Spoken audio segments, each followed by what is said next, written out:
The Seventh Tower by Garth Nix. Book 1, The Fall. Chapter 14. Tal slowly regained consciousness. His hearing came back first, his ears filled with strange sounds. There was a faint humming all around, and a crunching sound that welled up through his bones. He opened his eyes, and they swam into focus. It wasn't dark, for which he was very thankful. Good Sunstone light fell on his face, bright and warm. But there was other light, too, around the edges. Soft green light. Tal's head hurt. So did just about every other part of him. He was warm, though, thanks to the furs that someone had put on him while he was unconscious. It felt strange to have so much weight on him, but given the temperature, it was welcome. He sat up, coughed, and looked around. He was on the deck of a vessel of some kind, a very large one, with 3 masts well over 100 stretches long and 20 wide. This was obviously the ship the crone had talked about. Tal knew about boats and ships from Einar, but this ship was sailing across the ice. Tal had no idea how it managed to slide so easily. The sails above him were full, moving the ship along faster than Tal would have been able to run. The humming came from the wind in the rigging. The crunching, cutting sound came from a vibration that he could feel right through the deck, something to do with the way the ship moved. Tal guessed that it was like Mila's weird cart thing drawn by the... what were they? Reska. This ship was driven by the wind, but it must be supported on similar long, thin rails that cut into the ice. There were people moving around on the deck, more underfolk, with normal shadows. They all wore furs and skins, and most had vicious-looking weapons. None of them seemed at all interested in Tal. He stared at them. They were like Beastmaker cards come to life, or illustrations from a story. Tal was tempted to touch one to see if that really was hair all the way down to his waist. The lump on his head told him that would not be a good idea. The familiar light came from what had to be a large sunstone somewhere up above. Tal squinted and saw that it was somehow attached to the very top of the tallest mast, the middle one. A powerful sunstone indeed, or perhaps a cluster of stones, for it illuminated not only all the ship, but the ice for several hundred stretches around. But for all its power, there was something wrong with the sunstone, Tal saw. The light flickered, instead of being true and strong, and the color changed a little every time the ship rocked or hit a bump. The green light came from more of the tightly woven globes that Tal had seen before. One was quite close, so he got up and looked at it. As he thought, it was made of thin strips of something like bone, woven so there were tiny holes in the weave. Something buzzed around inside and created the green light. "Moths," said a voice behind him. "Luminous moths." Tal turned around. It was the old woman, the one who'd called herself the crone.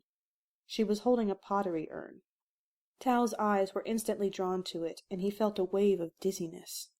For a second it felt like he was inside the urn, unable to get out. At the same moment he realized that his shadow guard was nowhere to be seen. Both things made him feel like throwing up. "Your shadow is trapped in here," said the crone, noticing Tal's frantic glances all around him. "It shall be released, if we decide to let you live." "You wouldn't dare kill me!" exclaimed Tal hotly. "You're underfolk. The Chosen and their spirit shadows will kill everyone on the ship if you do." The crone didn't say anything, but she kept looking at him.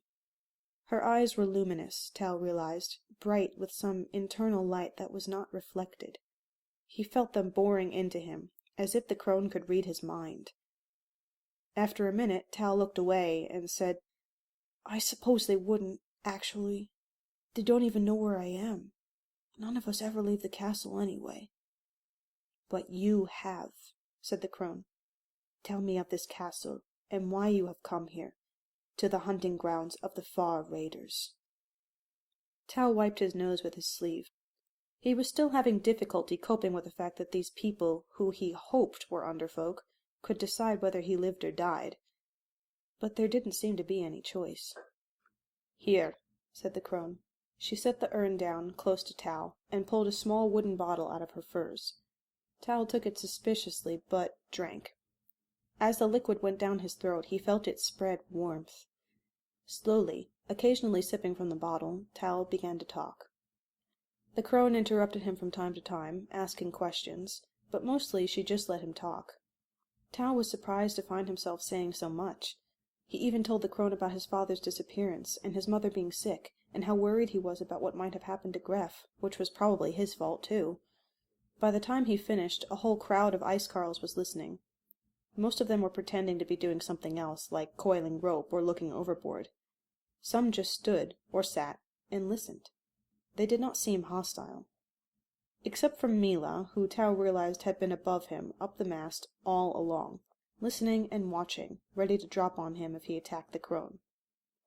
"A fine story there," said one of the ice carls, a huge man with a beard dyed blue and plaited into 3 strands. "Do you have any others, boy?" Tal stared at him. Clearly the man thought he'd made it all up. "It's true," he protested. "I am one of the chosen. I come from the castle." The ice carl chuckled and said, "You'd not be the first boy who lost his ship and went storytelling around the clans. But if you're not a storyteller, you must be a thief on our hunting grounds." A murmur went around the crowd of ice carls at the word thief. Tal felt a new hostility directed at him. Whatever these people did to thieves, it couldn't be good. "If he is a thief, Forkbeard," the crone said, "you can give him to the ice, and the merwin will take him." "I'm not a thief!" exclaimed Tal. "And I am telling the truth. I'll prove it to you." He pointed up to the flickering sunstone, past Mila's scowling face. She spat downwind, a clear indication of her opinion of Tal's truthfulness. "Your sunstone must once have given a clear, steady light," he said.